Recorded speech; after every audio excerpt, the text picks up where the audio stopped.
이경자 목사님 나오셔서 하나님 말씀 증거해 주시겠습니다. 나오실 때 할렐루야로 우리 환영합니다. 할렐루야.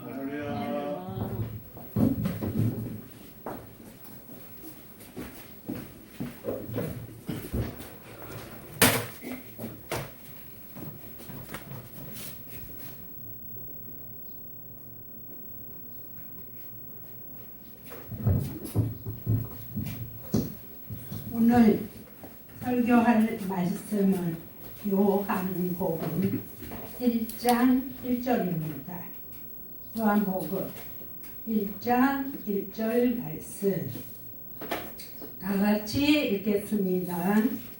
태초에 말씀이 계시니라. 이 말씀이 하나님과 함께 계셨으니 이 말씀은 곧 하나님이시니라. 아멘. 그 다음 5장 1절부터 5장 1절부터 5장 1절부터 8절까지를 읽겠습니다. 그 후에 유대인의 명절이 되어 예수께서 예루살렘으로 올라가시니라. 예루살렘에 있는 양문 곁에 이브리 말로 베데스다라 하는 못이 있는데 거기 행각 5이 있고 그 안에 많은 병자, 맹인, 다리 저는 사람, 혈기 마른 사람들이 누워 물의 움직임을 기다리더니 이는 천사가 가끔 못에 내려와 물을 움직이게 하는데 움직인 후에 먼저 들어가는 자는 어떤 병에 걸렸든지 낫게 되미르라. 거기 38배 된 병자가 있더라. 예수께서 그 누운 것을 보시고 병이 벌써 오래된 줄 아시고 이르시되 내가 낫고자 하느냐?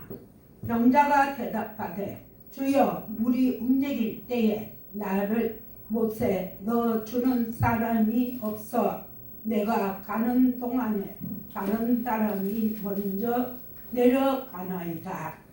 예수께서 이르시되 일어나 내 자리를 들고 걸어가라 하시니 이 말씀을 본문으로 해서 요한복음에 나타난 복음 사건이라는 제목으로 말씀을 드리겠습니다. 요한복음은 정말로 다른 그 세 복음 마태, 마가, 누가 복음을 공관 복음이라고 하고 이 요한복음은 넷째 복음이라고 해서 제4복음이라고 말합니다. 마태, 마가, 누가 복음은 관점이 같다고 해서 공관 복음이고 이 요한 복음은 다른 그 세 복음과 달리 접근 그 방법이나 내용이 다릅니다. 차원이 다른 복음입니다.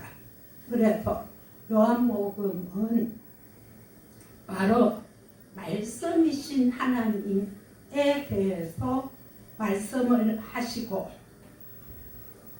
있습니다. 그래서 그 다른 세 복음에 있는 예수 그리스도의 어린 시절이나 출생이나 동방 박사의 예물을 가지고 온 것, 또 세례 요한의 이야기, 마리아의 잔가 이런 것이 없습니다. 또 족보나 하나님 나라의 비유에 대하여 없습니다. 또 산상설교에 대해서도 없고 겟세마네 동산에서 기도하시는 것과 또 최후 만찬 이런 내용이 없습니다. 그리고 3복음서에 없는 오늘 말씀드리는 복음 사건이 많이 있습니다.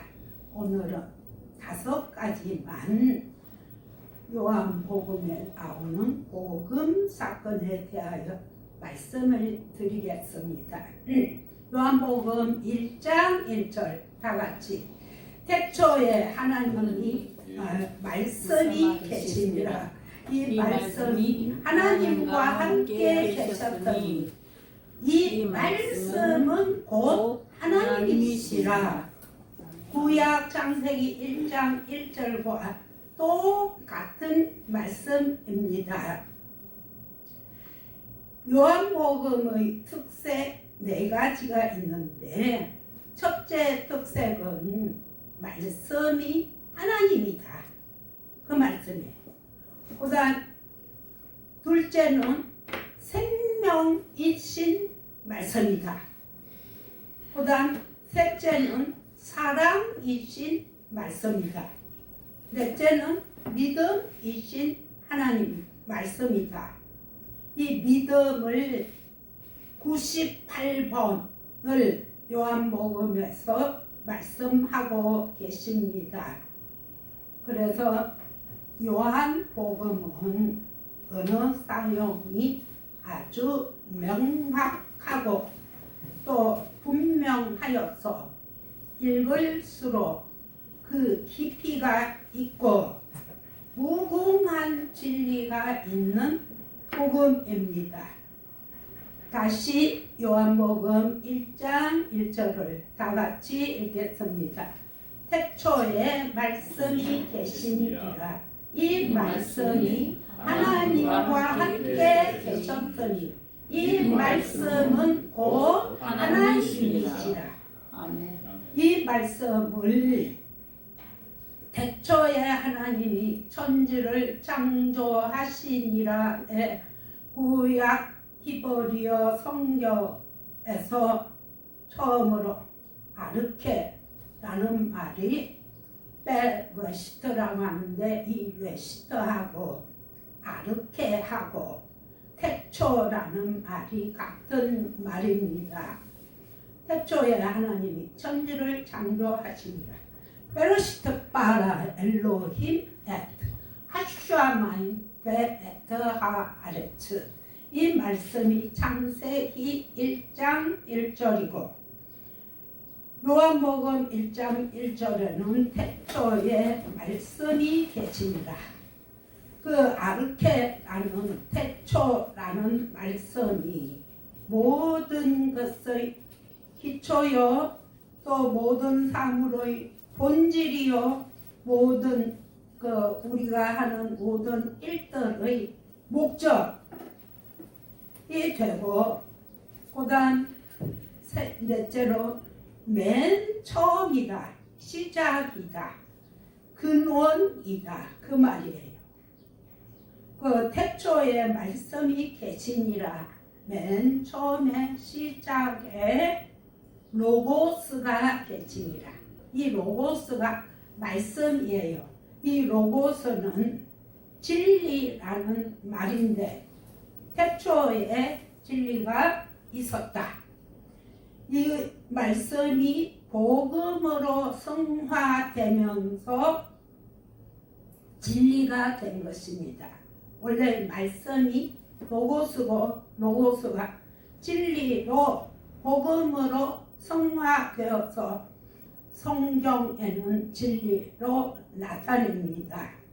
그 유대인의 그 죽음인 그 아우슈비츠 수용소에서 마지막으로 살아나온 그 심리학자 어떤 심리학자가 로고 테라피를 연구를 해서 말씀으로 치료를 하고 있습니다.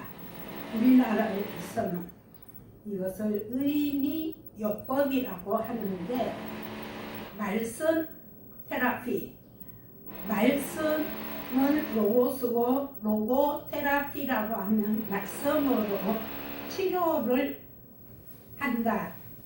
그래서 우울증이나 모든 그 정신 질환을 말씀으로 치료하는 방법을 이분이 발견을 해서 연구를 해서 많은 사람들을 로고테라피로 고쳤습니다. 헬라 철학에서 이 아르케는 물이요, 또 어떤 사람은 불이요, 어떤 사람 변화라고 얘기합니다.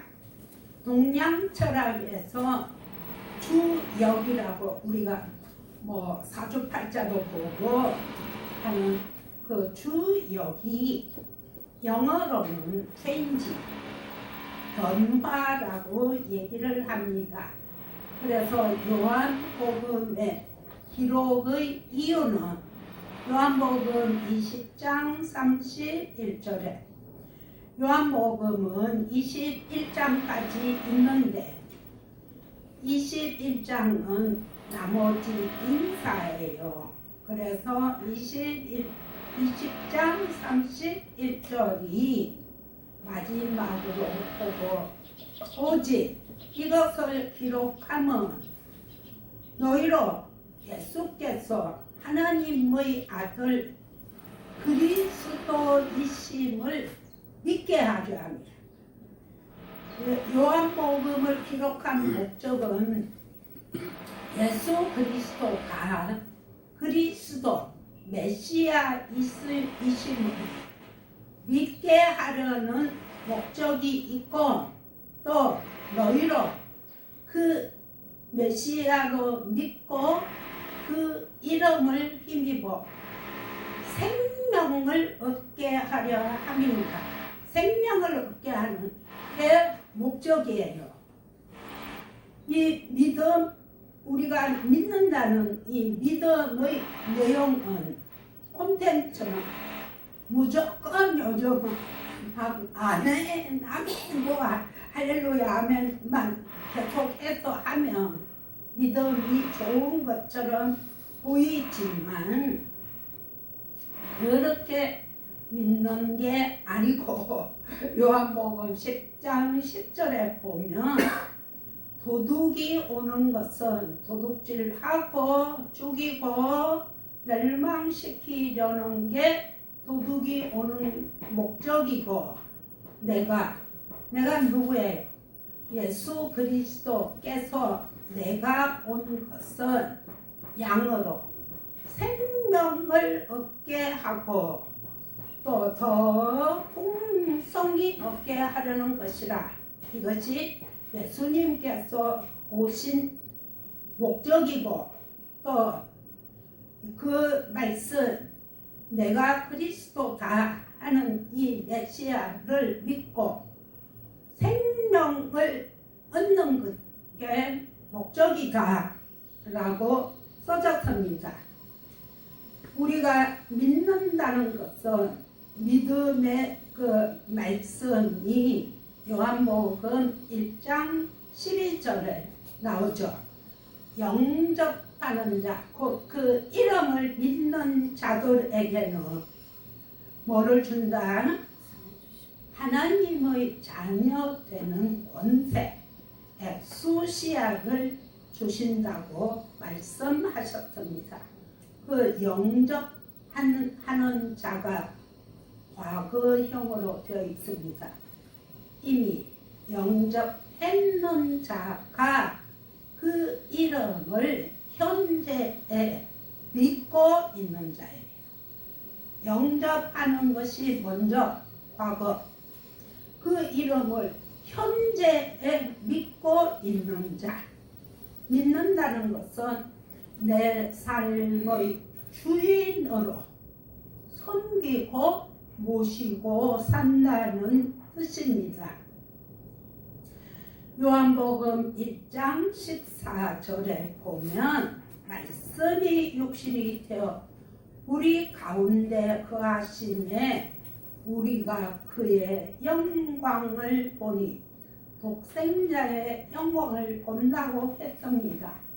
예수 그리스도만이 독생자가 아니고 그 하나님의 영광을 보는 것이 아니고 이 말씀 예수 그리스도가 그리스도다 하는 이 말씀을 받아들이고 삶의 주인으로 삼는 자가 하나님의 자녀가 되는 권세, 하나님의 영광을 우리들이 본다는 것입니다.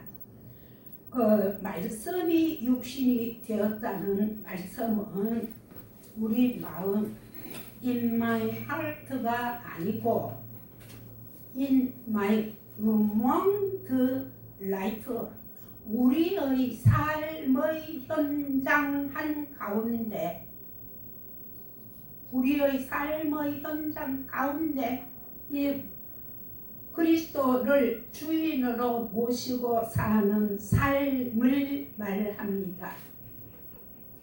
그래서 요한복음이나 모든 복음서가 다 말씀 신앙입니다. 이 말씀이 복음입니다.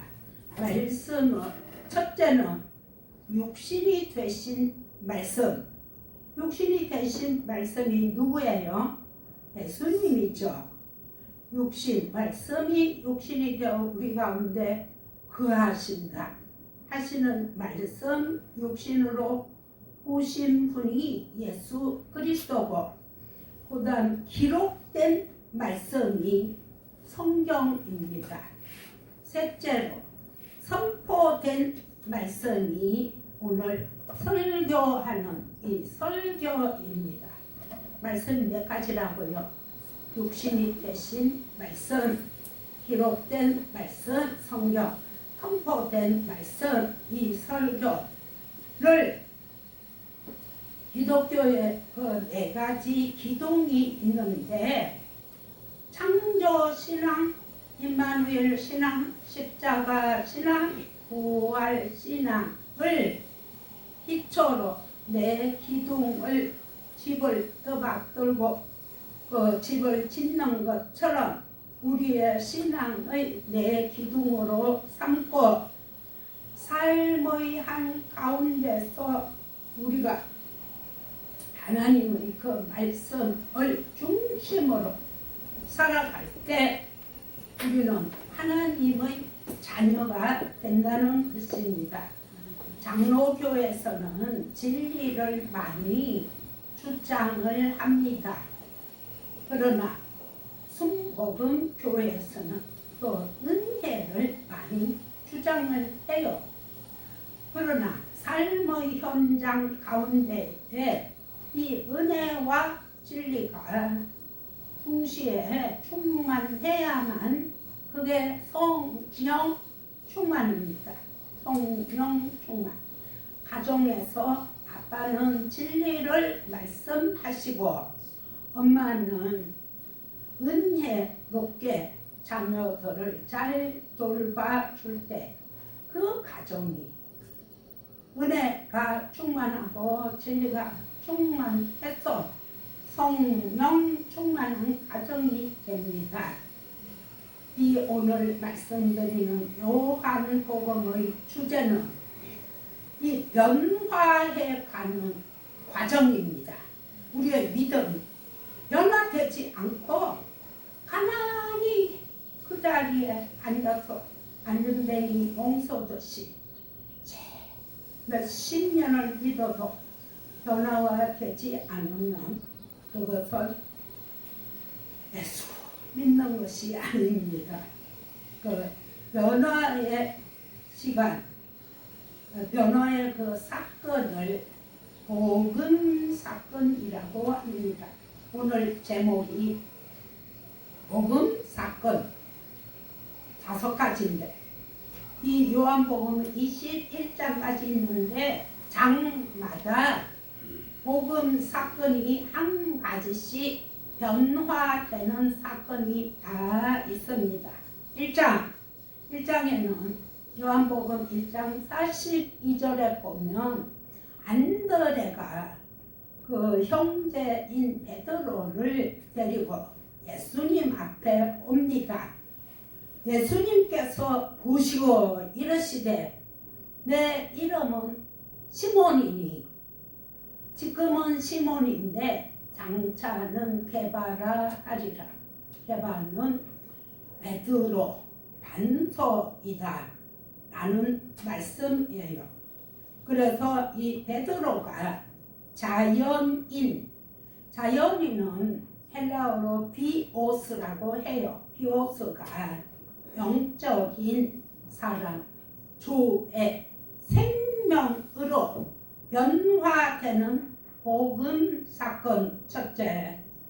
그다음 둘째는 2장에서 요한복음 2장에 보면 그 유명한 가나 혼인 잔치가 있죠.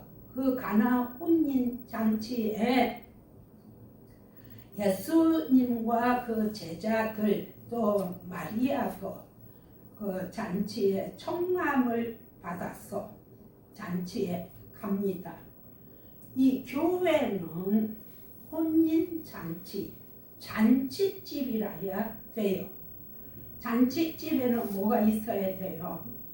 신랑이 있고 신부가 있어야죠. 우리 요한복음 2장에는 신랑, 신부가 누구다라는 것은 나오지 않습니다. 그러나 이 요한복음 2장 1절에 신랑이 분명히 있습니다. 신랑은 예수 그리스도요. 그 신부는 성도들입니다. 성도들이 신랑과 신부가 되어서 교회를 이루는 그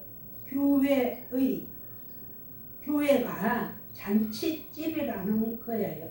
그래서 그 3절에 보면 포도주가 떨어졌다. 예수님의 어머니 마리아가 예수님한테 얘기를 해요. 그런데 예수님 뭐라 그래요? 처음에는 여자여 나와 무슨 상관이 있습니까?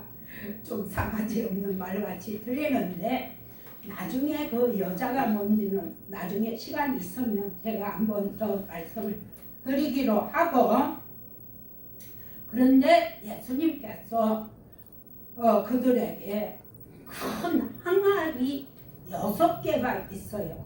그 항아리 6개에 물을 아구까지 가득 채우라. 그렇게 예수님께서 말씀하셨어요. 그 전에 마리아가 너희들에게 무슨 말씀을 하시든지 그대로 순종해라 라고 이야기를 합니다. 그래서 예수님께서 그 큰 돌 항아리 6개에다가 물을 가득 채우라고 했어요. 물을 가득 채웠더니 이제 떠다가 연회장에 갖다 주라 했습니다. 그러니까 우리 같으면 아니 포도주가 떨어졌는데 포도주를 달라는 물 갖다 주면 되겠어요. 이렇게 하면 안 되죠. 그런데 이 하인들도 무조건 물을 가득 채웠더니 연회장에 떠다 주어라 해서 또 떠다 줍니다. 그랬더니 연회장이 그 포도주를 맛을 보고 아직은 이 물 떠가가는 사람은 물을 떠가가는 줄 알았는데 연회장 맛을 보더니 뭐라 그래요? 사람들이 다 처음에는 좋은 포도주를 내고 일주일씩 잔치를 하니까 끝에는 나쁜 포도주를 내는데 신랑을 보고 여기는 아직까지 좋은 포도주가 있구나 그렇게 칭찬을 하셨어요. 그러니까 그 예수님께서 물로 포도주를 만드신 복음 사건입니다. 이 물은 오래 두면 썩고 포도주는 오래 두면 더 값이 비싸지는 포도주입니다. 그래서 이제는 그 썩어질 물 같은 우리를 값진 포도주로 변화되는 변화의 사건을, 복음 사건을 여러분도 체험하시기를 바랍니다. 2장 21절에 이 첫 표적이 나타나는데, 이 첫 표적을 행하는 이유와 목적이 무엇이냐 하면, 첫째는 하나님께 영광, 둘째는 사람들에게 예수가 그리스도이심을 믿으라는 믿음을 주기 위한 목적입니다.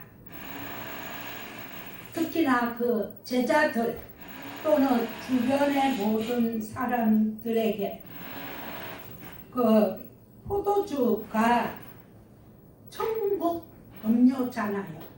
또 나중에 그 예수님께서 돌아가실 때 포도주가 뭐라고 해요?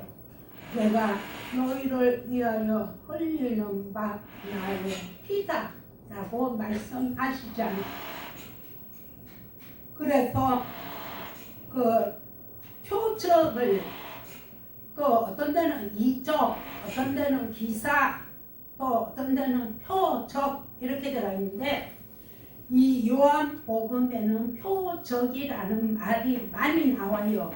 세마이온이라는 헬라어를 쓰는데, 이 세마이온은 예수님께서 그 우리가 고대하던 그리스도, 히브리어로 메시아이심을 나타내는 표징이라는 말씀이에요.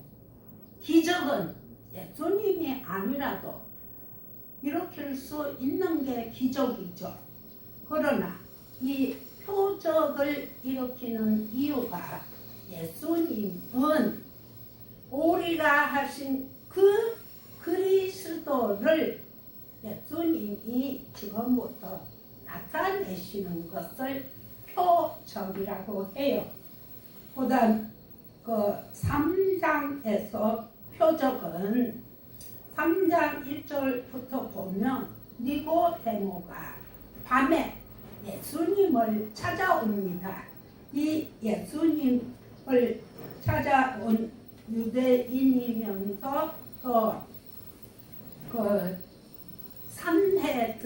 산헤드린 공회원이고 유대인의 지도자인 이 니고데모가 예수님을 왜 찾아오겠어요?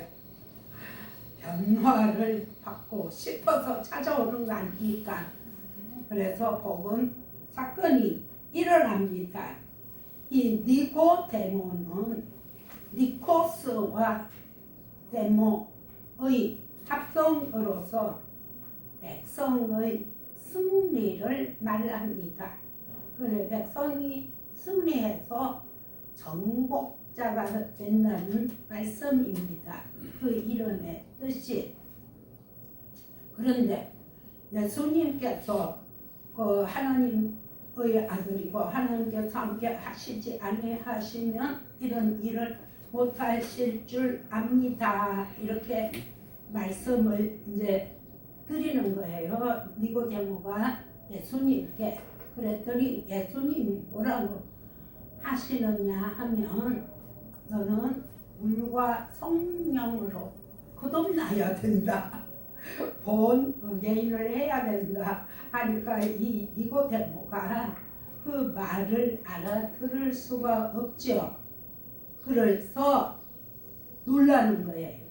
어째 이런 일이, 내가 이렇게 컸는데 우리 엄마가 나보다 더 작아졌는데 어떻게 내가 그 속에 들어가서 다시 태어납니까? 이렇게 물어서 어째 이런 일이 하는 그 영어가 뭔지 아세요? 이 말은 미국 사람들은 우리나라 말을 잘 모르니까 못하고, 우리나라에서 영어를 잘 한다는 사람도 어째 이런 일이, 영어로 뭐라고 말합니까? 뭐를 몰라요. How can this be예요. 아주 쉬운 말로 성경에 영어 성경이 그렇게 써졌어요. 다 같이 How can this be? How can this be? 왜 어째 이런 일이 내가 지금 이렇게 장성했는데 어떻게 어머니 뱃속에 들어가서 다시는 압니까? 그랬더니 예수님이 물과 성령으로 거듭나야 된다 라고 말씀하셨습니다. 그래서 육에서 난 것은 육이요, 영은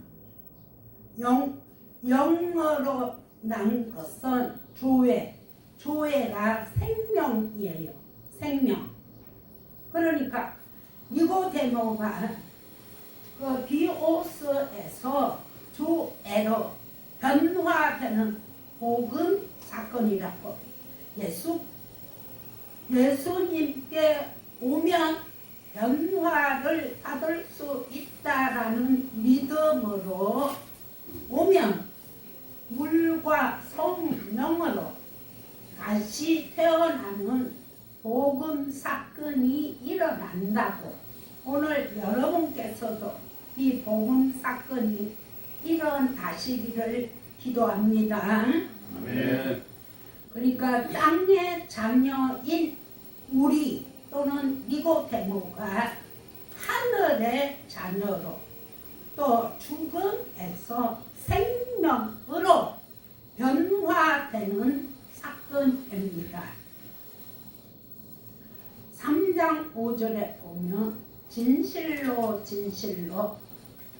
사람이 물과 성령으로 거듭나야 된다. 물은 말씀이에요. 성령도 말씀이지만 그 성령은 영으로 나는 그 생명을 말합니다. 그래서 진실로 하는 것이 헬라어로 아멘 두 번을 말씀하실 때 예수님께서 두 번 정색을 하고 진실로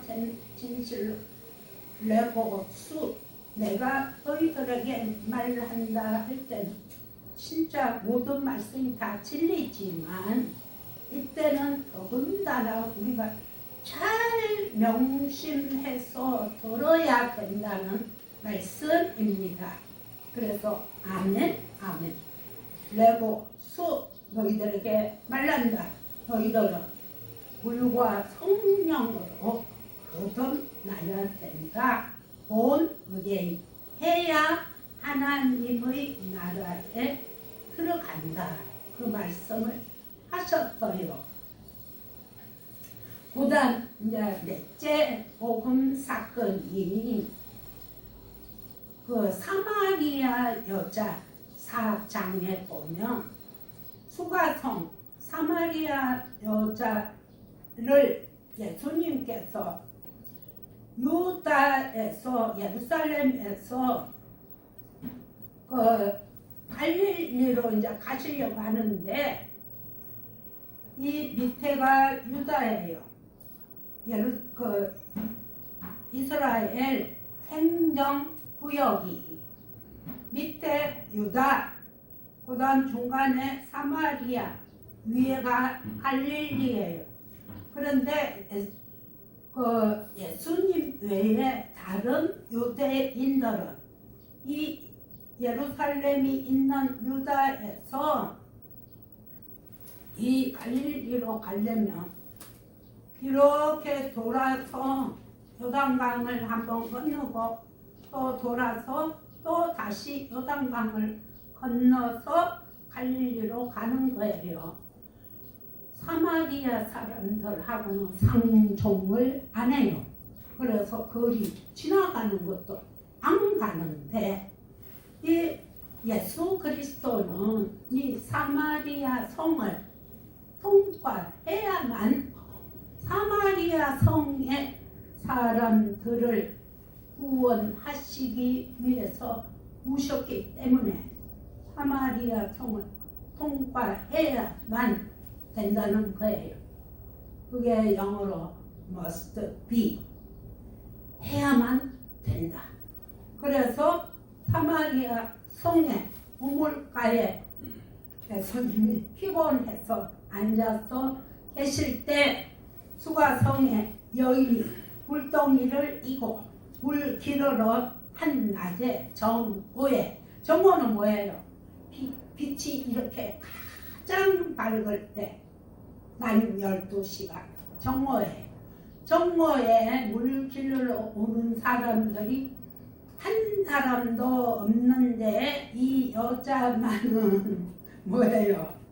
혼자서 왕따를 당하기 때문에 자기가 아무도 여자들이 안 오는 이때 시아스타 타임이라고 해서 낮잠 자는 시간에 이 여자는 혼자 물 기르러 옵니다. 그래서 예수님을 만나는 복음 사건이 일어납니다.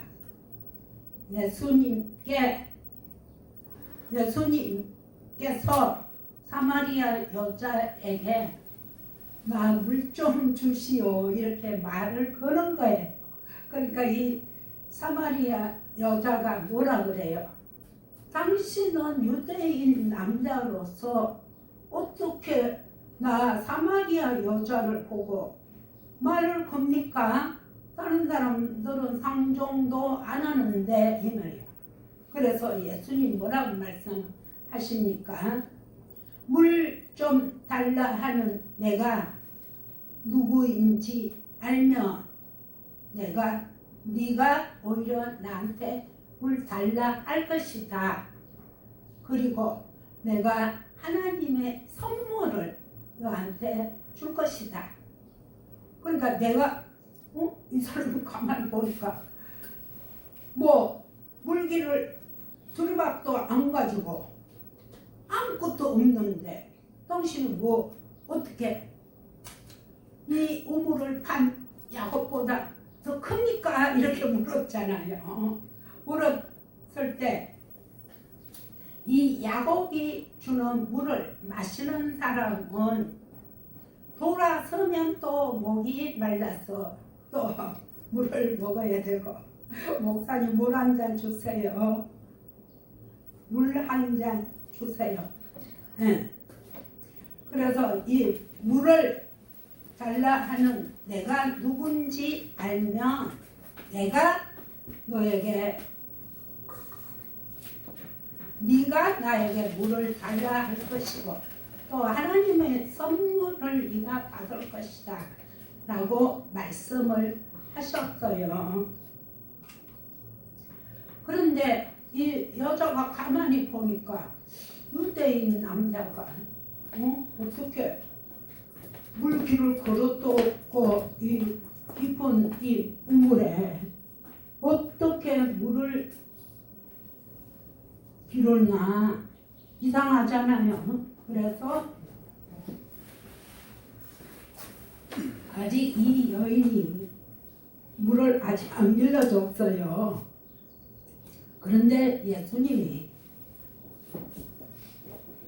이 야곱의 우물을 먹는 사람은 돌아서면 목이 말라서 또 물을 마셔야 되는데 내가 주는 물은 속에서 솟아나와서 그거를 헬라어로 할라오마이라고 그래요. 할라오마이 하는 이 속에서 솟아나는 물이 영생하는 물이 되어서 속에서 솟아나온다. 우리가 겉으로 물을 마시는 이 물은 야곱의 우물이고 내가 주는 물은 예수님의 말씀을 듣고 행하는 자는 속에서 영생하는 물이 솟아나와서 영원히 목마르지 않은 물의 샘이 된다. 물의 샘이 물샘이죠. 물샘 교회가 우리 교회예요. 그래서 요한복음 4장 14절을 근원으로 해서 우리 교회 이름을 물샘 교회, 물의 샘 교회라고 지었습니다. 그랬더니 이 여자가 그 말이 정말입니까? 그 물을 나에게도 좀 주세요. 내가 이 물 길러 오지 않아도 되도록 좀 해주세요. 오히려 이제 예수님께 이 여자가 물을 달라 하잖아요. 지금 목마른 자가 처음에는 예수님이 나에게 물 좀 달라 했는데 이제는 이 여인이 수가성 여인이 예수님께 나 그 물 좀 주세요. 이제는 내가 이 물 길러러 한낮에 쨍볕에 이 물 길러러 안 오게 좀 해주세요. 이렇게 하시잖아요. 그러면 네가 남편 데리고 오느라 그랬잖아요. 그 남편이 없습니다. 또 이렇게 말해요. 근데 예수님은 또 너 남편이 없다는 말이 정말이다.